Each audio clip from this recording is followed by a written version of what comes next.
का टूटा है, 5 लोगों की मौत हो गई है, 25 लोग रह गए हैं। मावळमध्ये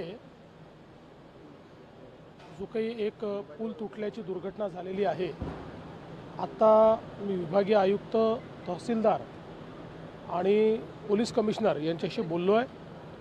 आत्ता प्राथमिक माहिती एवढीच आहे की हा पूल तुटलेला आहे, त्याच्यामध्ये काही लोक जखमी झाले, त्या जखमींना हॉस्पिटलमध्ये नेलेलं आहे आणि त्यासोबत काही लोक अडकलेले आहेत, त्यांच्याकरता NDRFची टीम त्या ठिकाणी पोहोचते आहे, त्यांना रेस्क्यू करण्याकरता। काही लोक वाहून गेल्याची शक्यता आहे, अजून त्या संदर्भातलं पूर्ण कन्फर्मेशन मिळालेलं नाही किंवा कॅज्युअल्टीजच्या संदर्भातलं पूर्ण कन्फर्मेशन मिळालं नाही, त्यामुळे या क्षणाला त्याबद्दल बोलणं हे योग्य ठरणार नाही। पूर्ण माहिती याची मिळाल्यानंतर याच्यावर आपल्याला माहिती देता येईल। आत्ता प्रशासन तातडीनं सगळी मोबिलायझेशन करून आणि लोकांना कसा दिलासा देता येईल अशा प्रकारचा प्रयत्न चाललेला आहे।